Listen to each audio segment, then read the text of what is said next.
बिस्मिल्लाहिर्रहमानिर्रहीम। अस्सलाम वालेकुम, कैसे हैं आप? उम्मीद करती हूँ कि आप बिल्कुल ठीक होंगे। अल्हम्दुलिल्लाह मैं भी ठीक हूँ। तो व्यूअर्स, बहुत ही मज़ेदार साग की रेसिपी लेकर आई हूँ।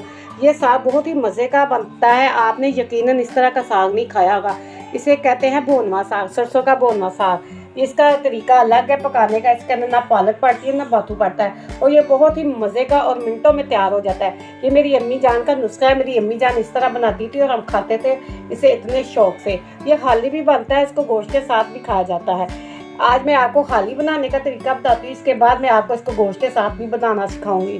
तो शुरू करते हैं हम अपना साग बना। तो ये साग को बनाने का तरीका तो वही है, लेकिन इसको ना हमने ना लंबा लंबा काटना है। ये देखिए, पहले साग का ना छिलका उतार देते हैं। ये ऊपर से ना पक्का हुआ होता है। इसको उतारने से साग का जायका बहुत अच्छा होता है। ये बहुत ही मज़े का फिर तैयार होता है। इसको अगर ना उतारे तो फिर ये मज़े का नहीं बनता। तो तरीका वही है, लेकिन हमने इसको ना काटना ना लंबी शेप में है। ये देखिए, इसका भी हम छिलका उतारे हैं ना। ये देखिए मैंने साग को इसका छिलका उतारा है। और ये दिखाना था मैंने आपको, ये जो साग के अंदर ये पीले से पत्ते होते हैं, ये वाले, ये इसके अंदर नहीं डालते। इसको ना निकाल देते हैं। इससे ना डाल के ना साग का जायका ख़राब हो जाता है, कसैला सा बनता है, कड़वा सा। तो ये जो पीले पत्ते होते हैं ना, आप कोशिश किया करें कि इसको निकाल दें। अब जो साग का ये मैंने छिलका उतारा है ना, मैं आपको बताती हूँ कि इसको हमने काटना कैसे है। इसको हमने ना थोड़ा बड़ा बड़ा काटना है। ये देखिए इस तरह। अमूमन जब हम वो दूसरा साग बनाते हैं ना, भुनवा साग, तो वो उसको ना हम बारीक बारीक काटते हैं, लेकिन इसको ना हमने लंबा लंबा काटना है। ये साग जो है ना लंबा लंबा काटते हैं। ये देखिए इस तरह आपको मैं दिखाऊं। ये देखिए इस तरह आपको नजर आ रहा होगा, ये लंबा लंबा मैंने साग काटा है। तो मैं आपको एक पूरा काट के दिखाती हूँ। ये देखिए मोटा मोटा मैंने इसे काटा है। ये देखिए आपको नजर आ रहा होगा। बिल्कुल इसी तरह साग काटना है। आपने इस तरह का साग पहले कभी खाया नहीं होगा। अब मैं ये सारा साग जो है ना काटती हूँ, फिर मैं आपको दिखाती हूँ। इसको धो के काट के ना, फिर मैंने इसे धो लेना है। फिर मैं आपको बताती हूँ कि इसे कैसे पकाना। तो अभी बस साग को मैंने धो के रख दिया, अच्छी तरह से काट लिया था। पहले मैंने धो दिया। अब मैंने प्रेशर कुकर के अंदर ना ऑयल डाला। ऑयल मेरा गर्म हो रहा है। ऑयल को अच्छी तरह से गर्म करना है, फिर इसके अंदर साग डालना है।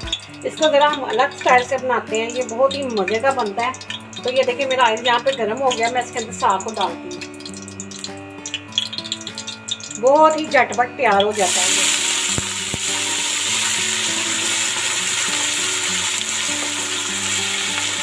तो यहाँ पे मैंने सारा साग प्रेशर कुकर के अंदर डाल दिया। मैं इसके अंदर ना लाल मिर्च डालूंगी। इसी लाल मिर्च जाएगी इसके अंदर 1 चम्मच, और साथ इसके जाएगा नमक, आधा चम्मच इसके अंदर नमक का चला जाएगा। और साथ इसके जाएगी हल्दी, 1 छोटा चम्मच जो है ना टीस्पून जो होता है, वो इसके अंदर भर के हल्दी का जाएगा। इसके अलावा इसके अंदर और कोई मसाले नहीं डालने, बिल्कुल भी कोई मसाले नहीं डालेंगे। बिल्कुल सिंपल तरीके से हमारा साग तैयार होगा, खड़ा साग। तो व्यूअर, जब हमारी अम्मी ये बनाती थी ना, तो हम इसे लंबा साग कहते थे, क्योंकि ये लंबा लंबा काटा होता था ना। तो हम बच्चे होते थे तो हम इसे लंबा साग कहते थे। आप क्या कहते हैं इसे? अगर आपके घर में ये बनता है ना, तो मुझे कमेंट्स में ज़रूर बताइएगा कि किसके घर में ये वाला साग बनता है। दूसरा साग तो सभी बनाते हैं, लेकिन ये कम ही लोगों के घर बनता है। साग जैसे जैसे पकड़ा है वैसे वैसे नीचे जा रहा है। और ये देखिए माशाल्लाह से, देखिए आपको नजर आ रहा होगा, इसने पानी भी छोड़ना शुरू कर दिया है। इसके अंदर हमने पानी नहीं डालना। आप अगर इसे इस तरह पकाना चाहे इस तरह पका सकते हैं। मैं इसको ना वेट लगाऊंगी तकरीबन 2 मिनट के लिए, ज़्यादा देर के लिए नहीं, सिर्फ 2 मिनट इसकी हमने वेट को चलाना है।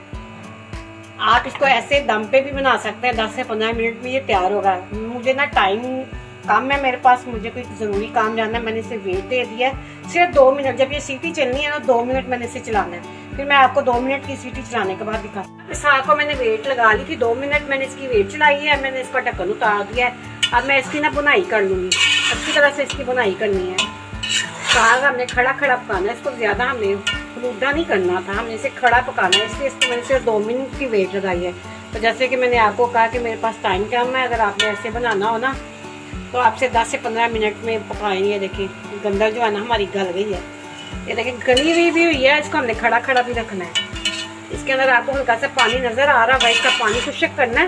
तो इसकी बुनाई करनी है, हमारा साग तैयार हो जाएगा। तो ये देखिए कितनी झटपट से साग तैयार हुआ है, और सिंपल घर के मसालों से। इसके अंदर और कुछ नहीं जाना, ये खुद ही इतना मज़े का बनना है। तो यहाँ पे देखिए व्यूअर्स, इसका पानी भी खुश्क हो गया। इसकी बुनाई भी देखिए कितनी तरह से हो गई है। और ये देखिए इसने ऑयल छोड़ना शुरू कर दिया, आपको नज़र आ रहा होगा। ये देखिए माशाल्लाह से। और मेरा साग देखिए, इसकी गंदले चेक करें, इतना मज़ेदार ये खड़ा साग है ना मेरा, आपको ज़रूर पसंद आएगा। आपने मुझे बताना ज़रूर है कि आपके घर में ये बनता है कि नहीं। अब मैं इसके अंदर डालूँगी 1 चम्मच पिसा हुआ गरम मसाला। इतना मज़ेदार, इतनी खुशबू फैल चुकी है ना। तो फिर मैंने आपको जो गोटे वाला साग है उसकी भी रेसिपी दी हुई है। मैंने कहा आपको ये वाले साग की रेसिपी शेयर करूँ, इसके बाद मैं साग गोश्त की रेसिपी शुरू आपके साथ शेयर करूँगी। तो यहाँ पे देखिए मेरा साग तैयार हो चुका है, ये देखें। अब मैं ना इसका चूल्हा करती हूँ बंद और आपको इसे ना डिश आउट करके दिखाती हूँ। माशाल्लाह से ये देखें मेरा खड़ा साग तैयार हो चुका है। ये देखिए इसकी लुक चेक करें, कितना खूबसूरत लग रहा है। साथ मैंने देसी घी की चोपड़ दिया रोटियाँ, और आपको मैं तोड़ के दिखाती हूँ एक बाइट के साथ। इतने मज़ेदार, इतना यम्मी सा ये मेरा खड़ा साग सरसों का तैयार हुआ है। तो व्यूअर्स, आपने मेरे कहने पे तो इसे एक दफ़ा लाजमी बनाना है और मुझे कमेंट्स में ज़रूर बताना है कि ये आपको रेसिपी कैसी लगी। वो जैसे कि दूसरा साग बनाते हैं हम, गोटे वाला साग, उससे अलग फ्लेवर है ये इसका। आपको मैं एक और साग की रेसिपी दूंगी सरसों के साग की, वो भी बहुत मज़े का बनेगा। तो अगर आपको मेरी रेसिपी पसंद आए तो लाइक करना है और फैमिली दोस्तों में शेयर करना है, और चैनल पे जो आने वाले नए लोग हैं ना वो सब्सक्राइब ज़रूर करें और इसके साथ बेल आइकन के बटन को दबाएं ताकि मेरी आने वाली हर रेसिपी आप तक आसानी से पहुँच सके। इसी के साथ आपसे चाहूँगी इजाज़त, दुआओं में याद रखिएगा। अल्लाह हाफिज़।